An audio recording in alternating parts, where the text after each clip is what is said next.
An armored van stood on an abandoned back road, overgrown with weeds. Beyond it lay a dense forest, steeped in the smells of swamp moisture and rotting leaves. Inside sat 4 mercenaries: Michael Cap Cole, Frank Lake, Brian Lowe, and Ed Farrell. All of them had once served in military units and now worked under secret government contracts, taking out atypical and extremely dangerous threats. In the van's dim interior, Lake was examining fresh drone data. Thermal cameras showed deer and wild hogs roaming near the water's edge. The coyotes had disappeared, which was unsettling. Those predators normally don't leave without a serious reason. Farmers had reported torn livestock, but no one had seen the attacker. Government analysts believed a genetically modified werewolf was roaming the area. The team had dealt with similar creatures before. They possessed inhuman strength, could stay hidden for long stretches, and exhibited intense aggression. Lowe checked his assault rifle and looked into a bag of special silver bullets. Silver was used against werewolves because standard ammunition didn't guarantee stopping the beast. Farrell was tearing open a pack of syringes filled with experimental substances that temporarily enhanced hearing and smell. Cole, called Cap for his leadership qualities, spread out a map of the area, trying to mark the swamps and small ponds where deer tended to graze. From past operations, the team knew a werewolf typically emerged where prey was easiest to find. "No dog hunts," Cole said quietly, once he had double-checked their gear. "We're sticking to sniper rounds and camouflage. If the creature's really out there, it'll catch our scent fast." The van rolled forward down the rutted road, barely visible beneath the weeds. After half a mile, it came to a halt. Outside, they could see cypress trees and stagnant water, hiding snakes and small creatures. The Louisiana heat and humidity weighed on them like a lead blanket. Inside, nobody complained. They all knew how well these missions paid. Lowe quipped that after this gig, he'd buy a yacht and head for the coast. Farrell smirked in response. He wanted a house on a secluded mountainside, far from any reminders of genetic monsters. Cole kept quiet, thinking about how they might be stuck here for days. Lake said nothing, but his tense gaze showed he wasn't expecting a quick outing. The team stepped out into the swampy air. The stench of the bog hit them hard, and mosquitoes swarmed in thick clouds.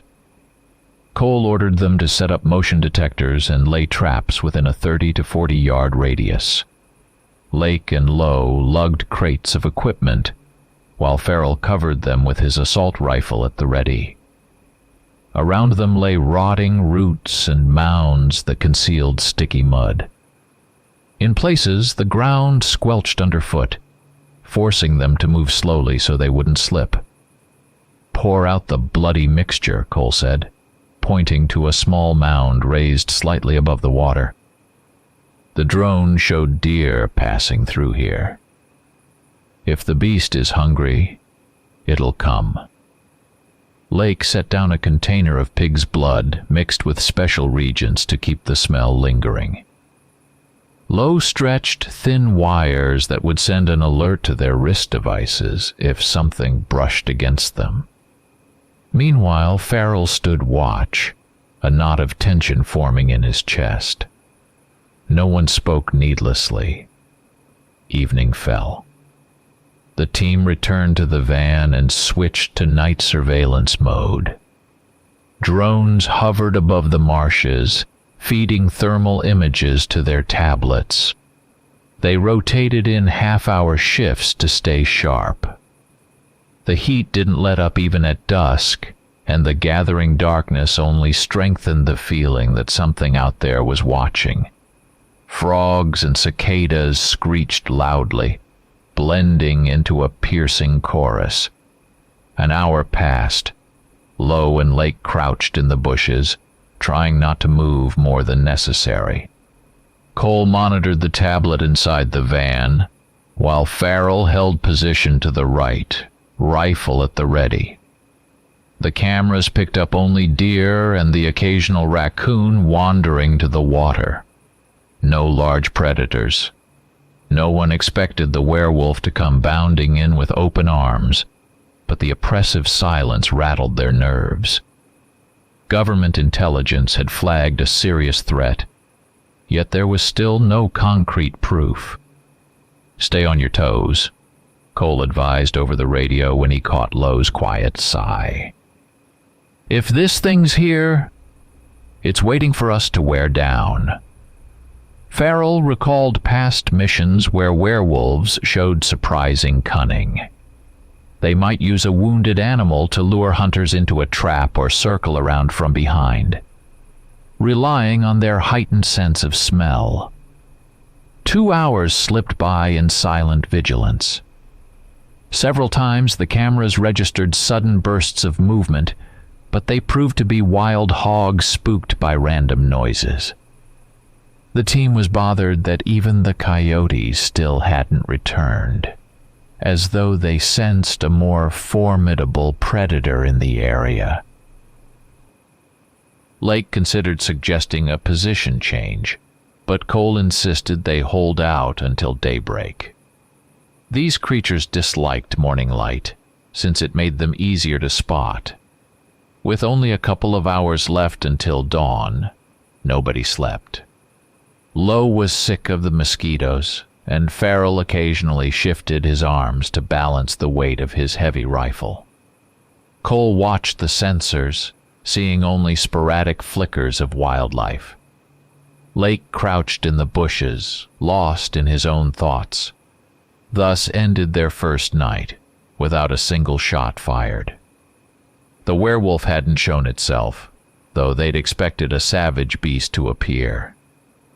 Morning brought no relief, leaving the mercenaries wondering if the whole alarm was false.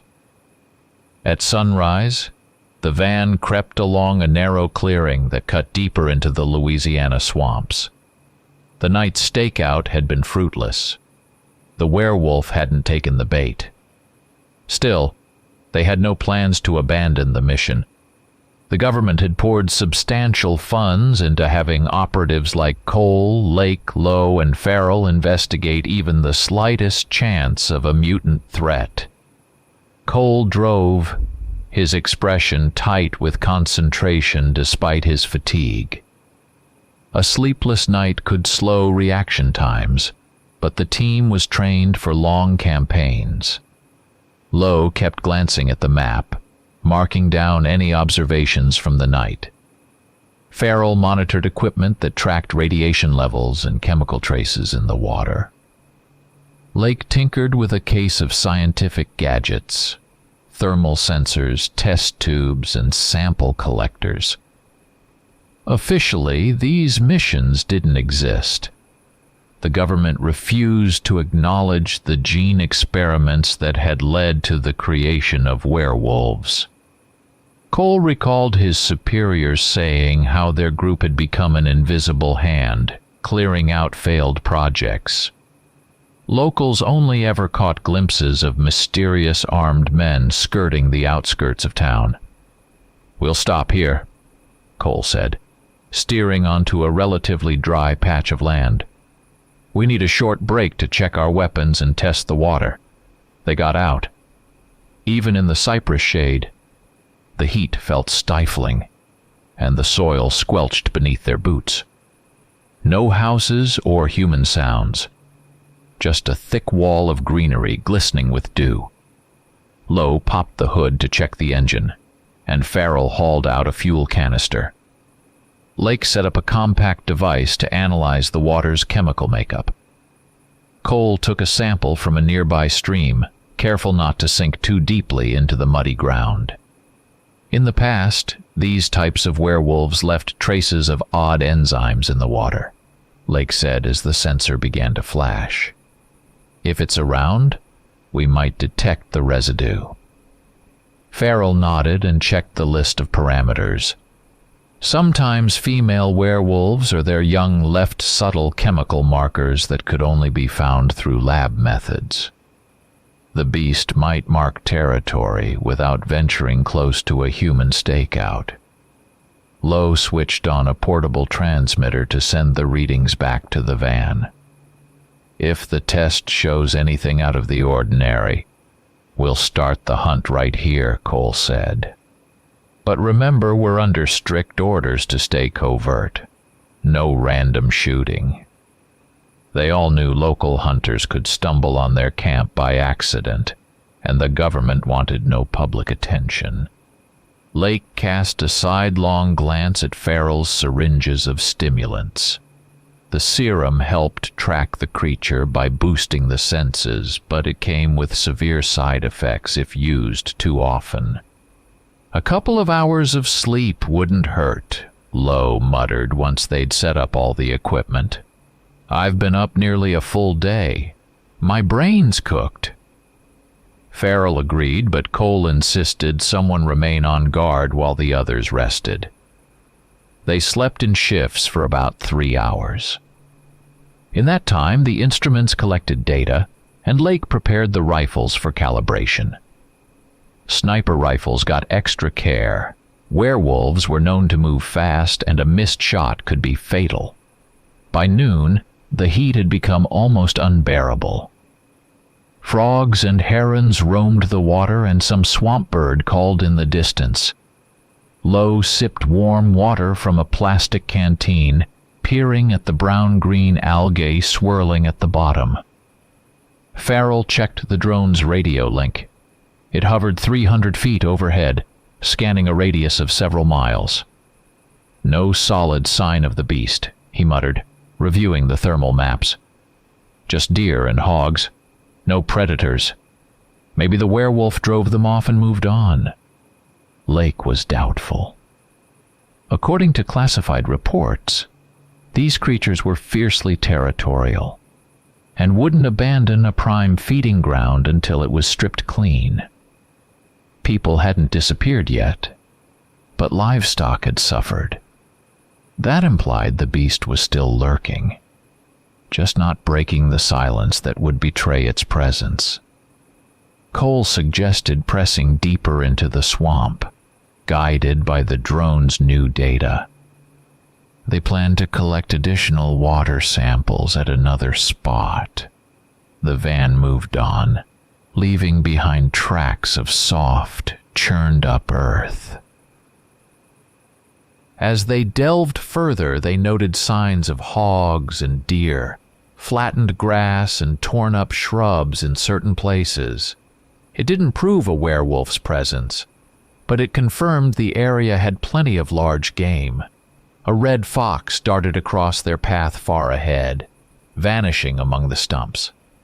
Another mile on, Farrell spotted a faint trail along a slight rise. Cole cross-checked the map. It indicated an old farmstead, abandoned long ago. Lowe suggested checking it out in case any structures remained where the creature could be hiding. Everyone agreed. They reached the edge of overgrown fields and discovered the remains of a barn and a collapsed house. Mold clung to the walls, the boards had rotted, and tall weeds crowded around.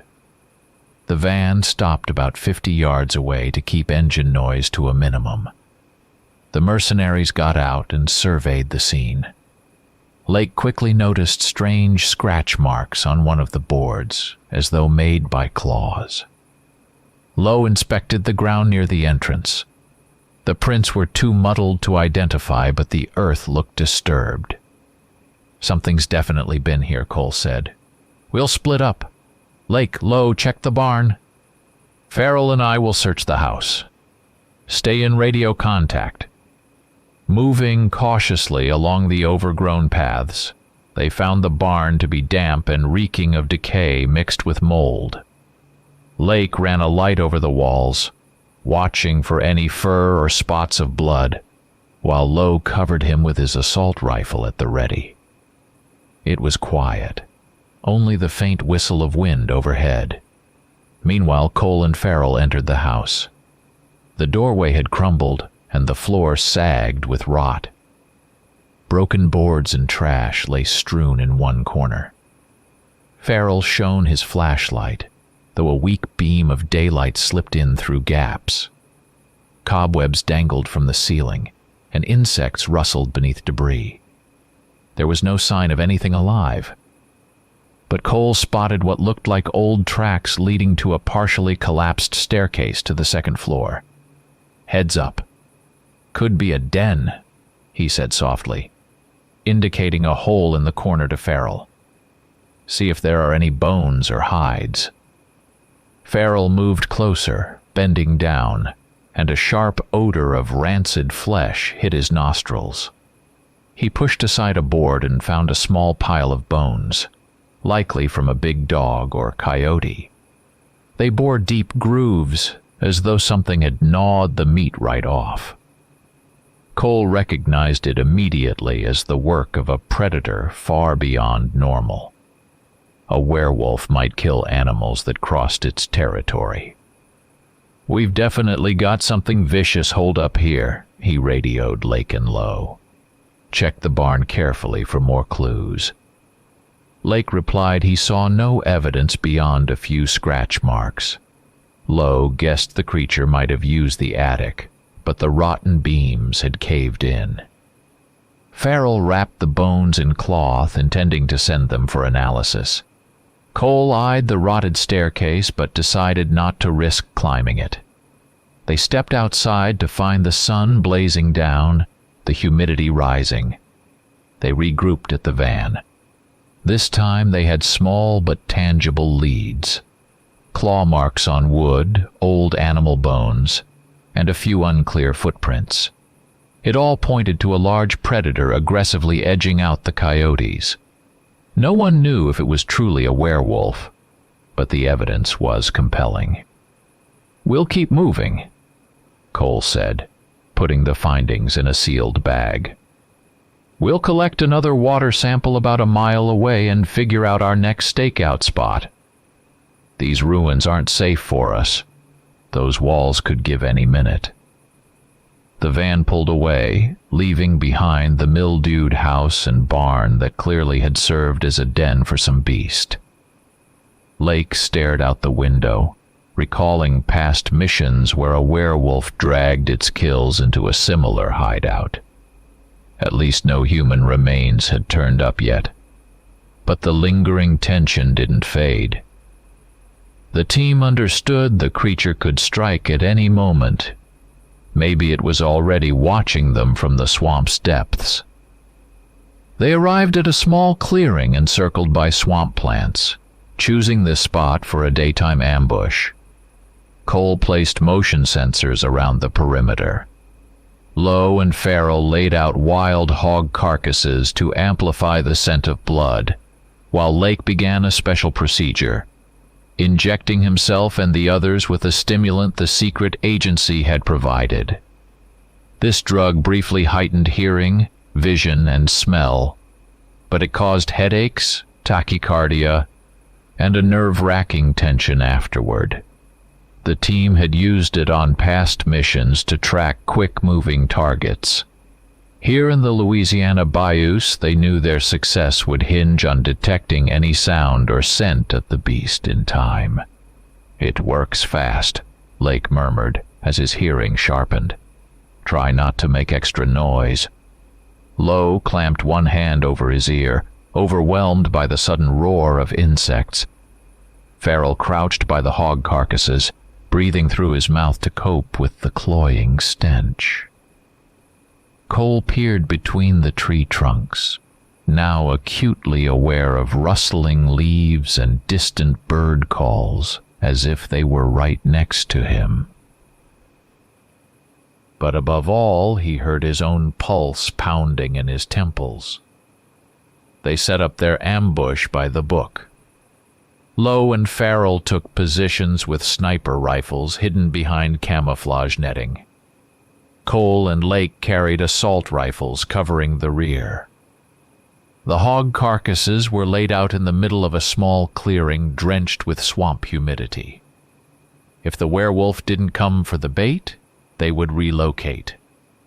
Still, they hoped the beast wouldn't ignore an easy meal. Long, tense hours passed. Heightened senses brought a host of unpleasant sensations. The drone of insects felt deafening, and the heavy air scorched their lungs. A few times lone coyotes approached the bait carcasses, but they fled at the slightest noise.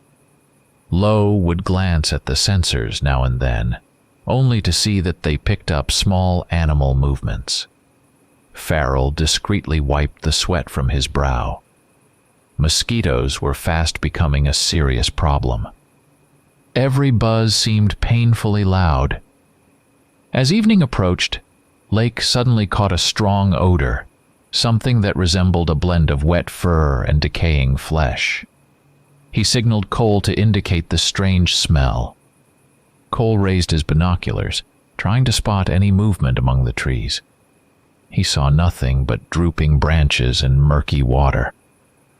"Might just be carrion," Lake whispered, barely enduring the stench that clung to his nostrils. "But we'd better stay alert." Farrell caught the same smell a bit later. His heart thudded faster as he peered through his rifle scope, eyes on high alert.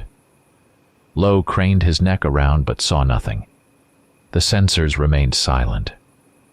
An uneasy hush settled over the area, broken only by the rustle of marsh grass and the chorus of cicadas. A few more minutes passed, with the odor fading in and out. Then one of the motion detectors at the edge of the clearing went off. The signal flashed on Cole's tablet, indicating something had briefly crossed the invisible wire. Farrell raised his rifle, scanning for a target. Lowe steadied his breathing and shifted his aim slightly to the left. A deer emerged from behind a tree trunk, picking its way carefully across the soggy grass. Lake exhaled, realizing it was just wildlife, not the predator they were expecting. "The creature might be avoiding our traps," Cole said quietly. "If it's smarter than normal, it won't go near the bait knowing we're waiting there." Frustration and creeping anxiety grew. The heightened senses were already causing headaches, yet the beast never showed. As dusk fell and the scent of the bait began to wane, the team decided to change positions. They gathered their gear and cautiously moved south, heading for a swampy creek where drone footage had shown a deer herd.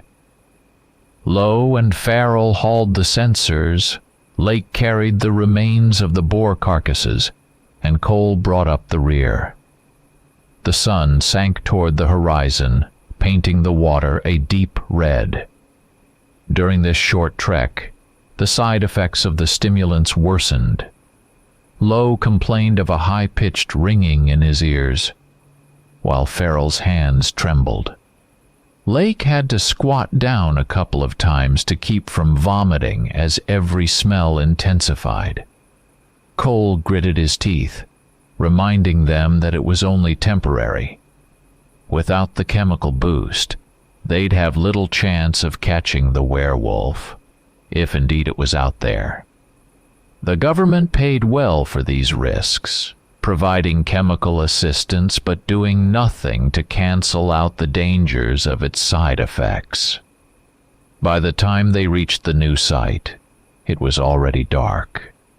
They set up another ambush, positioning themselves in the brush.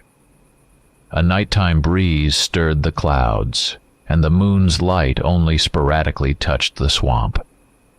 Lake carefully laid out the leftover bait, hoping the beast would be drawn to the water's edge. 2 sensors were placed near the boggy ground where the creature would have to step to reach the carcasses. The night stretched on in tense silence. The enhanced senses battered their minds. Every rustle sounded like a shout. Several times something triggered the sensors, but it turned out to be small animals or deer. If there really was a werewolf here, it stayed out of sight. At dawn, the team dragged themselves back to the van, exhausted and needing rest. The medication that was supposed to counteract the side effects only partially helped, leaving them feeling drained. Either it's being extremely cautious or there's nothing here, Cole said, grabbing a water bottle. But we can't call off the hunt yet. We've only covered a fraction of this forest. No one objected. They all recalled missions where the mutant stalked them longer than they stalked it. Lake gave himself another injection to ease his headache. Lowe joked bitterly that at this rate they might as well burn down the entire forest. No one took it seriously, but the tension and weariness in his voice was impossible to miss. Early the next morning, the mercenaries packed up camp and decided to shift their search sector.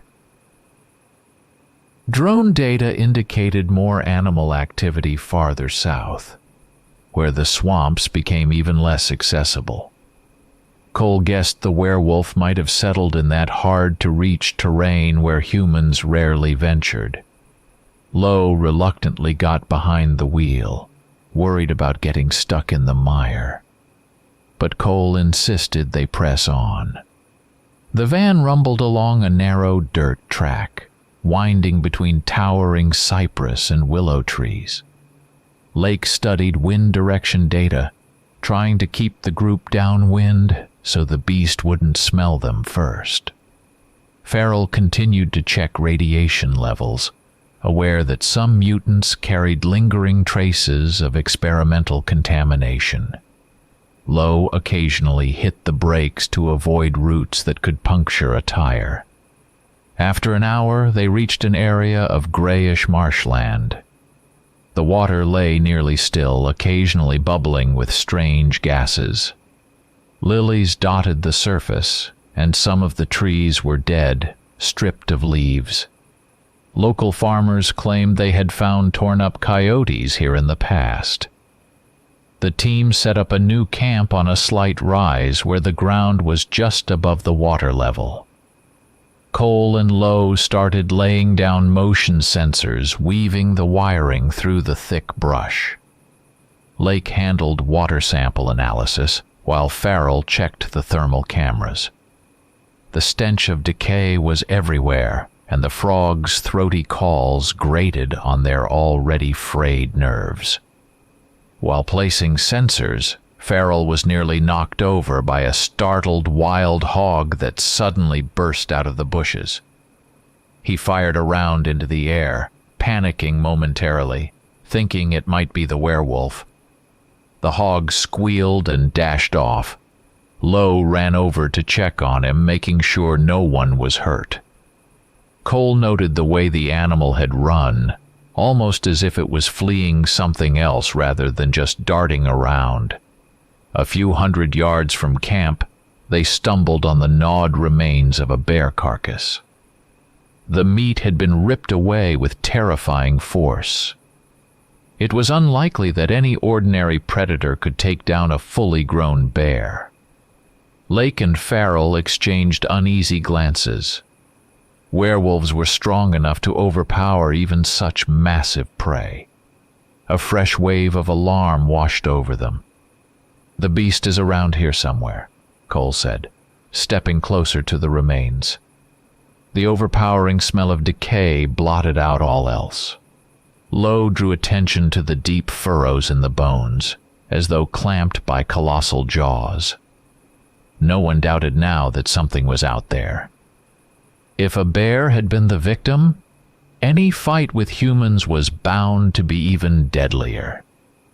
Farrell took a few pictures of the carcass, storing them in the van's data system. Around midnight, nerves were on edge again. By day's end, the mercenaries had set up a second ambush and checked a 2-mile radius. Their endurance was almost spent, and morale was fraying. The stimulant side effects had robbed them of decent sleep, and at least 2 of them were suffering migraines. Despite his own fatigue, Cole demanded they keep watch even more diligently. Darkness swallowed the swamp. Cicadas and frogs clamored at full volume, drilling into everyone's ears. Each shift change happened smoothly, but everyone's nerves were shot. Low, stationed at the water's edge, could feel small ripples slapping against his boots. He kept staring toward the spot where they had found the bear's remains. The thought kept churning in his mind that the creature might have shown up long ago, silently stalking them.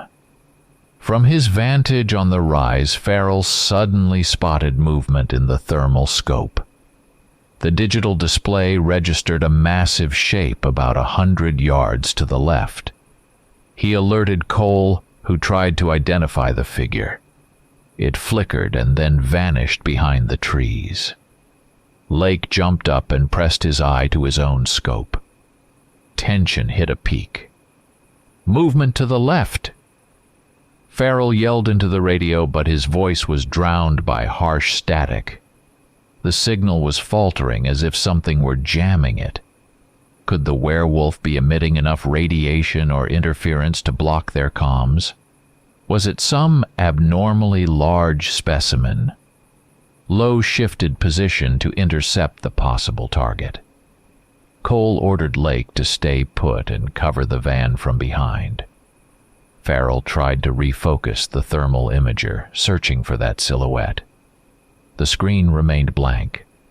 Whatever it was had vanished. Judging by the instruments, there'd only been a brief dash across the clearing, followed by silence. "Maybe it's testing our defenses," Cole muttered, fiddling with the radio equipment. "It's smart and won't just charge in." Almost immediately, another wild hog burst from the undergrowth, barreling straight for the van. The mercenaries opened fire, unwilling to be knocked over or gored. The hog collapsed under the wheels, snorting and then going still. While Lowe reloaded, something darted through the darkness on the right. Cole caught a glimpse of movement just shaking branches. Farrell snapped his rifle up but had no time to take aim. Adrenaline hammered at him and his heart pounded so hard he struggled to keep the scope steady. None of them could tell if the beast had spooked the hog or if the animal was merely panicking on its own. Things at the van turned critical. Was someone attacking them, or was it just chaos? Instruments recorded more bursts of movement. Lowe fired a series of short bursts toward where the foliage was rustling. Cole commanded him not to waste ammo. Panic only gave the creature an advantage. Farrell glanced at the thermal monitor. Multiple hot spots flickered, probably small critters scattering from the gunfire. Then it all fell silent. Only the still warm body of the hog remained by the van. The perimeter sensors calmed down. No one was hurt, but they'd burned through 2 magazines. Lowe swore under his breath, feeling played. Cole realized that if this was the werewolf, it was toying with them. These creatures often provoked panic in their prey. Farrell pulled off his mask, trying to catch his breath.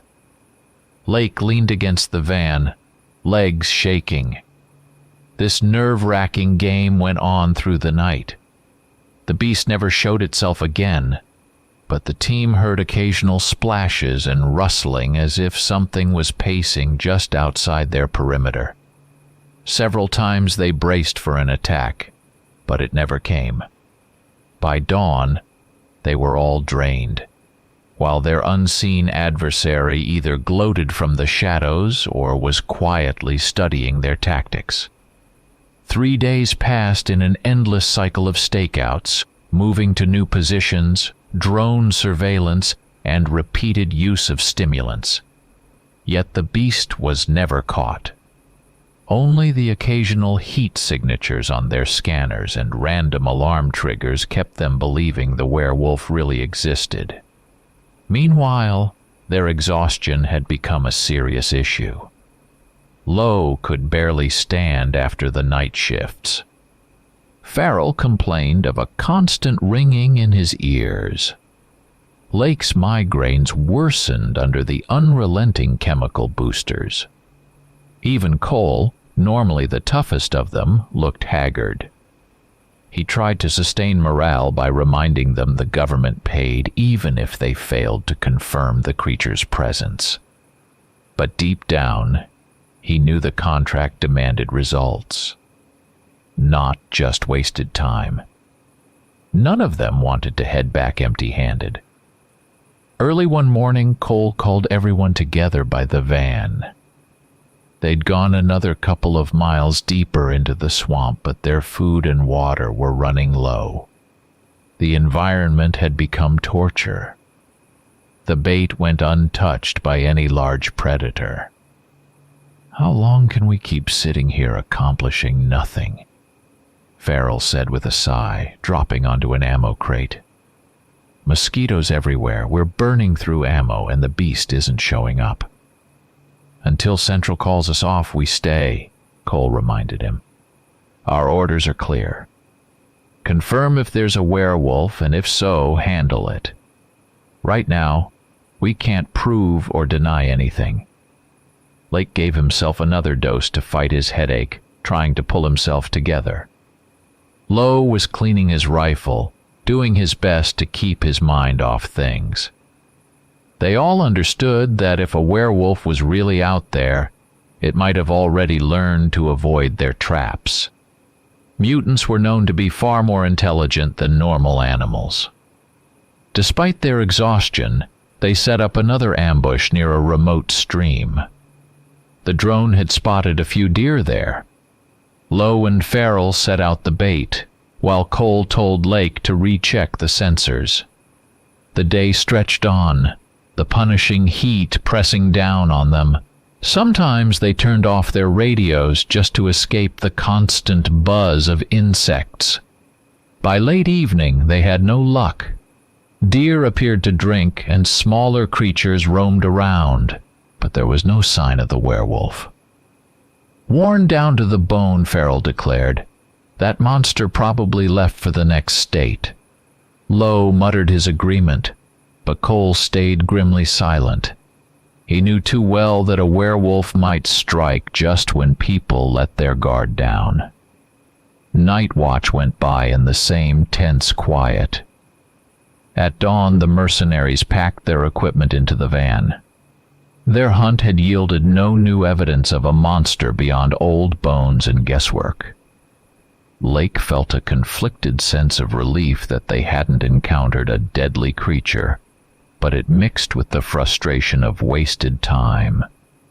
At first light, Cole suggested returning to the van for a few hours of rest before devising a more radical plan, maybe pushing deeper into the swamps or seeking older tracks to set another ambush. But they hadn't made any firm decisions yet. They trudged back toward the vehicle, exhaustion etched into their faces. Each man was lost in his own thoughts. Lowe was more convinced than ever the beast didn't exist. Farrell scanned the surroundings in brooding silence. Lake wrestled with the idea that they were missing some crucial sign, while Cole ran through every possible plan to keep the mission going. The final stretch felt endless. Their boots sank in the mud, and their heads pounded with pain. The stimulants, which were supposed to heighten their senses, had long since started to backfire, feeding migraines and irritation. Their equipment was quiet, and frustration at the elusive beast built up inside them. When the road finally came into view, they noticed a wounded deer thrashing on the shoulder, jerking in convulsions. It was such an odd sight that all of them tensed instantly. Lowe lifted his weapon, and Farrell cursed under his breath. Cole scanned the area, trying to figure out who or what had left the deer like this. A normal predator rarely abandons its prey unfinished, and these swamps were deserted. No sign of human hunters nearby. "This is way too suspicious," Farrell muttered, watching the deer lift its head before collapsing again. Lowe nodded and swapped magazines in his rifle. Lake carefully skirted the animal, motioning for the others to stay ready. Cole felt his gut clench. A wounded animal could be live bait. Werewolves sometimes showed an unsettling intelligence in luring targets off guard. Just then a dark shape flashed among the trees behind them. It moved lightning fast, and Farrell didn't have time to turn. A powerful claw struck him and knocked him to his knees. Lowe tried to take aim, but the creature was on him before he even finished exhaling. Huge claws tore into him. Lowe managed a single strangled cry, then dropped lifeless to the ground. Farrell tried to raise his rifle, but the beast twisted toward him, slashing his throat in a split second. Cole squeezed off a burst from his assault rifle, and Lake fired almost simultaneously. The werewolf dodged sideways, leaving behind two bloody bodies on the trampled grass. It happened in the blink of an eye. Lowe and Farrell's deaths hit the surviving men so hard that Cole froze, eyes wide with shock, while Lake struggled to breathe, as if willing himself to believe this was real. The creature growled and vanished into the undergrowth, as though testing whether they would dare to chase it. "God damn it," Cole managed to choke out, staring at his fallen teammates. He swallowed hard and motioned to Lake that they had to fall back. In an open confrontation, they no longer stood a chance. They moved toward the van, back to back. Along the way, both mercenaries realized the creature was capable of using throwaway lures, a tactic usually found in intelligent predators. First the wounded deer, then two bodies. Cole's heart pounded as he understood their enemy far outmatched them in speed and knew how to corner its prey. When they reached the vehicle, Cole tried switching on the comms, but there was no response. The werewolf's radiation was jamming their signal. This creature was undeniably powerful. Somewhere deeper in the woods, something cracked loudly. Lake's wrist sensor vibrated, warning of movement. Brief flashes of animal silhouettes appeared here and there. Cole squinted and saw a wild hog charging straight at them. They had no choice but to open fire or be trampled. The hog went down, but it cost them a lot of ammunition. Then the same figure reappeared, this time without hiding its nature. The massive beast came straight for the van, ignoring the wounds on its flank. Cole managed to pull the trigger, firing a long burst. But with a monstrous leap, the werewolf slammed into him, striking him in the gut. Cole gasped and fell to his knees. Lake reacted instantly, showering the creature with rounds from his assault rifle. It collapsed in a bloody heap. The mercenaries froze in exhaustion, thinking they had finally won. Suddenly the werewolf rose, swaying but still furious. It lunged forward, and Lake realized that regular weaponry wouldn't stop it now. In the final second, Lake hurled aside his rifle and, to Cole's stunned confusion, revealed a side of himself no one had ever suspected. His ears elongated into wolf-like points, his hands turned into paws tipped with razor-sharp claws, and his eyes glowed with an inhuman light. Though his face stayed partially human, his overall musculature had changed, ripping through his clothing. Lake let out a roar and launched himself at the enemy. He drove his fist into the gaping wound in the beast's chest, shredding the remaining bone and muscle. The creature jerked once, then went limp with a pained groan. Blood poured out everywhere as the monster's body collapsed at Lake's feet. Only then did Cole grasp that his teammate possessed monstrous traits that had been hidden from the rest of the squad all these years. Lake took several labored breaths and then reverted to a form that was almost human, though for a moment his face retained wolfish features. Thick hair bristled on his arms and claws remained extended. Gradually, these traits receded until he appeared mostly normal again. It had all happened in mere seconds. Cole lay on the ground, barely feeling his legs, blood staining his abdomen. He stared at Lake, who in the dim daylight looked both beastly and human. Cole couldn't find words to describe what he'd just witnessed.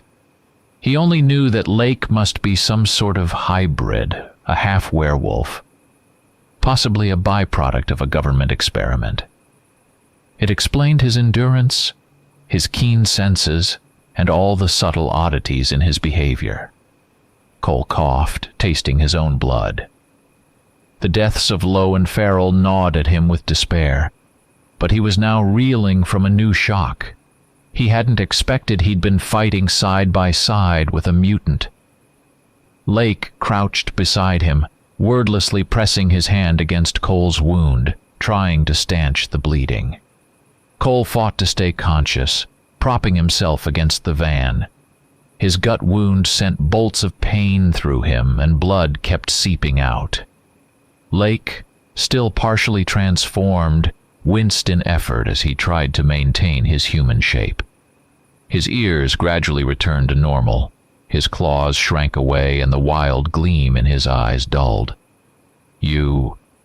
Why? Cole whispered, trying not to move.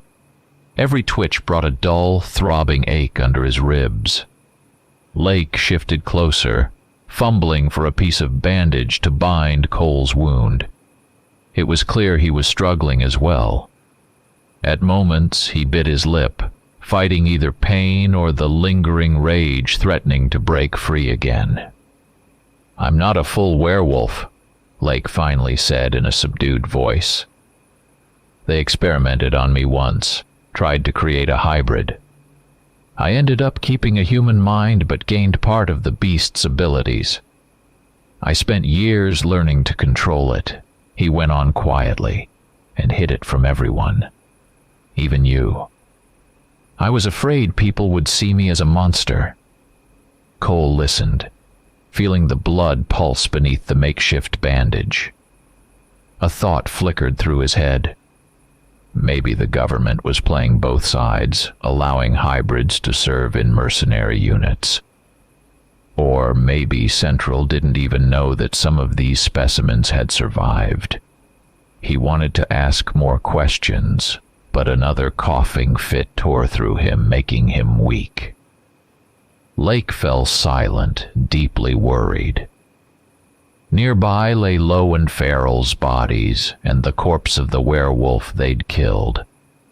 The van was still operational, but there was no way they could get far with Cole's severe injury. There would be no immediate rescue.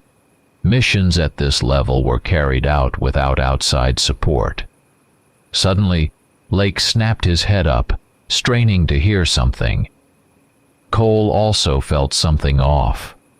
The wind's rustling blended with a soft, swift shuffle. A slender shape flashed in the distance, smaller than the male werewolf they'd just killed. Likely a second werewolf, a female. She slipped around behind the van, circling it. Lake aimed his rifle, but the figure vanished. Cole tried reaching for his pistol, but the stabbing pain was too strong. The female used that split second to leap at Lake from behind, delivering a fatal bite. The crack of his spine was audible under the brutal force. Lake collapsed without a sound, his rifle tumbling from his hands. Cole tried to push himself up, but his legs were useless. He saw the new creature scanning the area for another target, and at that moment, he realized he had no ammo left in his main magazine. He had nothing to stop the female werewolf who had just killed Lake in a single strike. The notion that this hybrid comrade was still no match for a full-blooded werewolf stabbed at Cole's mind. Cole also understood that Central's intel on female specimens was wrong. Maybe they weren't as strong in a frontal assault, but they were stealthy, relying on speed and surprise. The way she'd taken down Lake confirmed she had uncanny coordination and a knack for pinpointing weaknesses. Even in partial transformation, he'd never stood a chance against her ambush. Cole groaned, fumbling for his pistol. Sharp pain hammered through his chest and radiated to every limb. The female werewolf approached the dead male's body by the van's wheel. She bent down, touching his muzzle and going very still, as if mourning him. A throaty, growling sound came from her that sounded almost like grief. Cole watched in shock. She looked dangerous, but there was a certain sadness in her posture. Meanwhile, Lake lay motionless, his back clearly broken. Cole's strength ebbed, yet he managed to pull a small knife from its sheath, unsure he could do anything with it. Blood was flowing down his side, and his legs refused to move. He tried rolling onto his side to get a better angle, but his vision blurred as a wave of dizziness rolled over him. Finished with her silent moment, the female turned toward Cole. Her eyes burned with anger and pain. She was smaller than the male, but strong enough to break Lake's spine. She probably sensed that the human before her was nearly finished. Cole raised his blade, his hand shaking. She crouched slightly, watching his movement. He dropped the knife. A fleeting thought crossed his mind. These creatures weren't purely feral. They showed deeper emotions. The werewolf seemed to assess him carefully. Cole had no doubt that if she drew any closer, she would kill him in an instant. All the official data claiming females were weaker was utterly false. She was a genuine predator, swift and deadly. Cole felt his lungs seize, short of breath. The damned gut wound kept him pinned. He wanted to say something, anything, but only a ragged wheeze came out. The female cocked her head a fraction, regarding him with ruthless resolve, as though weighing exactly how to finish this hunt. Each breath was agony, the pain from broken ribs and the torn abdomen making it almost impossible to move. The female werewolf stood nearby, swaying slightly as she stared. A mixture of fury and sorrow etched into her posture. Only Cole's labored breathing and the faint rustle of wind in the treetops broke the silence. He tried inching backward a few feet to reach his spare magazine, remembering it was in his jacket pocket. But his muscles refused to cooperate, and the sudden movement made something tear inside his side, stealing his breath in a wave of pain. He stopped, realizing he had nothing left. Cautiously, the werewolf moved forward, ready to leap back if he attempted to shoot. But Cole couldn't even flip the safety off on his pistol. His hand shook, and his vision blurred. The creature appeared to sense his weakness. She paused for a couple of seconds, studying him intently. Cole knew it was hopeless. even if he managed to lift his weapon. Hitting a precise shot in this condition was impossible. At one point, he fumbled for the edge of the spare magazine in his pocket but couldn't pull it free. His fingers were slick with blood. Seeing this motion, the werewolf drew back slightly, arching her spine, making sure she wasn't an easy target. The smell of blood and despair was everywhere. When nothing else happened, she came forward again. Cole could see her face just a few feet away. Her eyes glowed with unrelenting hatred and some raw comprehension of loss. He felt his will falter. His mouth was so dry that his tongue stuck to his palate. The wound in his gut wasn't just hurting. It was pulsing, draining the last of his life. The female dropped to all fours, bringing her muzzle near his face. A hot, ragged breath brushed the mercenary's skin. The smell was pungent, an animalistic odor of fur and metallic blood. Cole tried raising his gun barrel, but his arms wouldn't respond. No shot rang out. The creature growled and lunged, jaws locking around his throat. Cole let out a choking gasp as scorching pain swept over him, quickly fading into black oblivion. In that last second, he saw moisture in her eyes, as though she could weep. It shattered the usual image of monsters. Clearly these beings felt grief for their own. When Cole stopped breathing, the female pulled back and gave a low, mournful howl, staring at his motionless body. The van stood there with its doors open, the sensors blinking uselessly. Inside, the night vision equipment was still running, but no one was left to answer any signals. Lowe and Farrell's bodies lay where they had fallen, while Lake, slain by a broken spine, remained by one of the wheels. Michael Cole, who had only moments earlier fought for his life, now lay silent with his throat torn out. No one saw the female werewolf slip away into the swamp. Perhaps she would appear in the area again, or vanish in search of a new lair. The van would stay until its batteries died, occasionally sending out faint readings from its sensors. Its screens flashed maps, old routes, and fragments of thermal recordings. Fuel was nearly gone as well. Meanwhile, at a secret government center, several operators tried to re-establish contact with Cole's unit. It had been days since the last radio transmission, and the mission director was beginning to worry. But no official channels acknowledged that armed contractors had been operating in the Louisiana woods. The mission documents were classified. A young analyst, combing through archive data, found that such disappearances had occurred before. Reports mentioned other teams vanishing under similar circumstances. Because these missions were off the books, no one raised any alarms. Monitoring drones occasionally registered bursts of thermal anomalies, yet there was no systematic proof of werewolves. The mission's handler, reviewing the final drone feed, saw only puzzling images.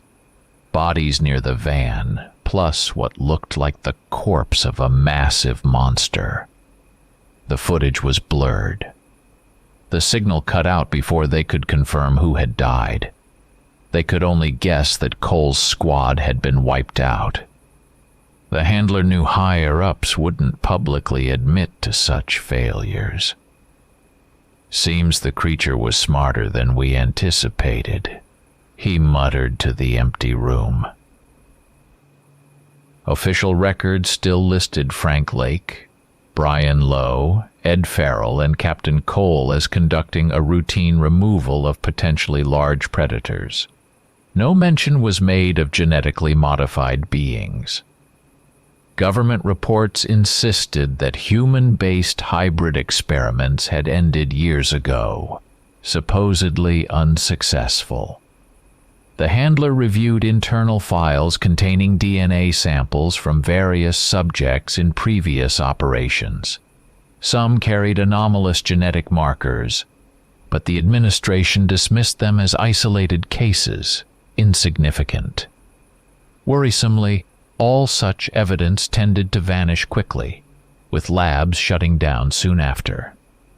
The dark legacy of human experimentation remained unresolved. A few hours after losing contact with Cole's team, Central Staff drafted an official statement. Private contractors have gone off-grid, presumably left the region or were neutralized by an unknown party.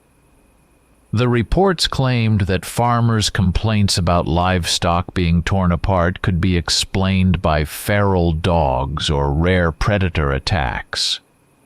The file ended there, with no mention of werewolf or hybrid. Locals, in the meantime, kept finding slaughtered animals at the forest's edge. Some claimed to see strange silhouettes at night, but none could describe them clearly. With no specific directives, the police didn't investigate deeply. The government didn't want additional questions. Any hint of mutated beings with near-human cunning risked igniting public panic. Not long after, a plain SUV arrived in the area believed to be the site of the confrontation. 2 junior specialists from the secret center had been dispatched to look for evidence, if anything survived, without attracting attention. The dense forest greeted them with humid heat and unchanging scenery. They followed a clearing until they found the van in question, now drained of power. Its doors stood open, with scattered gear inside. One of the specialists switched on a handheld flashlight and examined the interior. Equipment lay in disarray. Batteries were dead, and a monitor flickered faintly. The other specialist checked around the outside of the van and came upon a grim sight. 2 mangled bodies of mercenaries lying nearby, and then 2 more further away. One of them clearly had wolf-like features, frozen mid-transformation. In the middle of it all sprawled a huge werewolf carcass, chest ripped open. Shocked, the agents photographed the positions of the bodies. Blood-stained rifles and handguns, empty magazines, and signs of panicked gunfire told the story of a desperate battle. None had survived. One of the specialists accessed the laptop integrated into the van's dashboard, looking for stored recordings. He found several thermal video files that showed how the beast had chased hogs and a wounded deer to lure the humans into wasting ammo. The footage was clear evidence that the werewolf used deliberate tactics. On the back door of the van, a strange message was scrawled in blood. "Leave us alone, human." The words were crude but unmistakable. It was a conscious, deliberate statement. The 2 men exchanged confused glances. Evidently, the female werewolf must have written it, indicating a higher intelligence than anyone had guessed. And clearly she had survived. They took photos, retrieved the drone's memory modules, collected fur samples from the dead male werewolf, then packed it all into their vehicle and left, making sure not to leave traces. They had no intention of filing an official report. Everything would go straight into secret archives. In the bowels of the center, the new evidence was added to a folder alongside many similar cases. Although the agents realized intelligent werewolves posed a serious threat, the government apparatus still refused to acknowledge any mistakes. After all, the mission was unofficial, so there would be no public record of the outcome. And so Cole's case was effectively closed. The coordinators knew there was no direct evidence left. A brief mention about missing equipment might appear somewhere, but that was all. Even inside the center, no one was eager to publicize what had happened, since these operations were never disclosed. Some believed the werewolves were still out there. Others hoped at least the Alpha had been taken down. Still others quietly predicted more incidents. It had happened before, according to old files. In the end, the disappearance of Cole's team was explained away as just another failed expedition. Official logs included phrases like unable to determine cause of disappearance, and local authorities reported nothing unusual. The mission's coordinator saved a few blurry drone images of blood spatters and oddly shaped silhouettes, but there was nothing concrete to go on. Genetic experiments, it seemed, continued to bear ghastly fruit, while the government preferred to keep silent about its own mishaps.